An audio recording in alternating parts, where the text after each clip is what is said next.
Good morning student. আজি মই আকৌ এটা নতুন ভিডিঅ' লৈ তোমালোকৰ ওচৰলৈ আহিছোঁ। মই আজি এখন বছৰীয়া পৰীক্ষা ক্লাছ 4ৰ অসমীয়াৰ পেপাৰ এখন আলোচনা কৰিম। এখন 25 চনৰ পেপাৰ, কিন্তু পুৰণি পেপাৰ হ'লেও বহুত পিছৰ জেনেৰেশ্যনৰ পিছৰ ক্লাছবিলাকে যেতিয়া পৰীক্ষা দিবা এই পেপাৰবিলাকে বহুতো সহায় কৰে। গতিকে আমি আলোচনা কৰি যাওঁ অসমীয়া পেপাৰ এখন ক্লাছ 4ৰ। প্ৰথম কুৱেশ্যনটো আছে, কবিৰ নাম উল্লেখ কৰি তলত দিয়া যিকোনো এটি কবিতাৰ প্ৰথম আঠাৰি মুখস্থ লিখা। বৰপুনাৰ হাত আৰু দেওবাৰ কবিতাটো আহিছে, তোমালোকৰ কিতাপত আছে, বুকত আছে এই কবিতা। ছেকেণ্ড কুৱেশ্যনটো, একোটিকৈ বাক্যৰ উত্তৰ লিখা। ৰজা হীৰাদিত্যৰ ককা দেউতাকৰ নাম কি? মহেন্দ্ৰ বৰ্মন। প্ৰেমচাঁদৰ প্ৰকৃত নাম কি? বনপত ৰায় শ্ৰীবাস্তৱ। ঘ নম্বৰটো আছে, বঁটা সিংহই কোনখন নদীৰ ওপৰত শিলৰ সাঁকো সজাইছিল? তেলীয়া নদী। তোমালোকৰ বুকছৰ পৰা আহিছে এইবিলাক। গুৰুজনাই ক'ত সৰিয়হৰ খেতি কৰিছিল? অসমৰ কামৰূপ অঞ্চলত। বৰপুনাই ভাগৰ লগাত আজি ক'ত জিৰালে? নগাঁও অঞ্চলৰ এক গাঁৱত। ঢোপ খেল কিমান পুৰণি? আমাৰ এক ঐতিহ্যবাহী খেল, প্ৰাচীন খেল। ভাৰতীয় শাস্ত্ৰ মতে পৃথিৱীখন ক'ত অৱস্থিত? ভাৰতীয় শাস্ত্ৰ মতে সূৰ্য পৃথিৱীৰ তৃতীয় গ্ৰহ। ৰজাই কিহৰ কাপোৰ পিন্ধিব লাগে বুলি মন্ত্ৰীয়ে কৈছিল?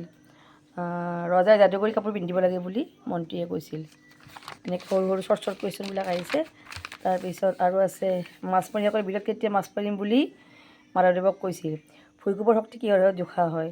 সেইটো ছিস্মোমিটাৰ যন্ত্ৰৰ সহায়ত জোখা হয়। কলীয়া ভোমোৰা দলং আৰু নৰনাৰায়ণ সেতুৱে কোন কোন জিলা সংযোগ কৰিছে? এইবিলাক 2 নম্বৰ কুৱেশ্যন অকণমান বহলাই লিখিব লাগিব। চন্দ্ৰ হাছানে ক'ৰ পৰা ক'লৈ বাট কৰি বহি বাই গৈছিল? প্ৰেমচান্দে ৰচনা কৰা 2খন গ্ৰন্থৰ নাম লিখা। বৰপুনাই হাতলৈ যাওঁতে হাতত কি কি লৈ ওলাল? নৱকান্ত বৰুৱাই ৰচনা কৰা 2খন গ্ৰন্থৰ নাম লিখা। এইবিলাক কুৱেশ্যন পিছত আলোচনা কৰিম। তাৰপিছত উত্তৰ লিখা যিকোনো 2টা। ভূঁইকোপ হোৱাৰ সম্ভাৱনা থকা অঞ্চলত বাস কৰা লোকে কেনেধৰণে আগতীয়া ব্যৱস্থা ল'ব পাৰে?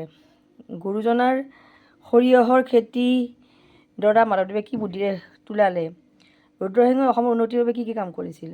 কোনে কাক কৈছিল লিখা? শিলৰ চোলা কি শিলৰ চোলা? মই একো বুজা নাই। এপাজালিকৈ কিয় দুপাজালিকৈ পাৰিম? অৰ্থ লিখা। আচল, কাপোৰৰ মূৰ, ৰগৰ কৰা বুলি কওঁ যে আমি, আখ্যান, জাৰনী। তাৰপিছত বিপৰীত অৰ্থ বুজা শব্দবিলাকৰ কামিলা, এলেহুৱা। নতুন পুৰণি, মুকলি, আবদ্ধ বা বন্ধ। সমাৰ্থক শব্দ লিখা। পানীৰ, জল, নীৰ। ভৰি, তাৰপিছত ৰজা নিপতি মহিপাল। আৰু ভৰিৰ হ'ব চৰণ পদ। বাক্য ৰচনা কৰা। ঘৰ দুৱাৰ, আমি ঘৰ দুৱাৰ চাফ চিকুণকৈ ৰাখিব লাগে। সহজ সৰল, মানুহজন খুব সহজ সৰল হয়।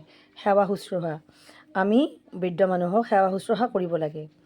উদাহৰণত দেখুওৱাৰ দৰে বাক্যকেইটা লিখা। তুমি, তোমালোক, মই, আমি, তেওঁ, তেওঁলোক, সি, সিহঁত, তেখেত, তেখেতসকল।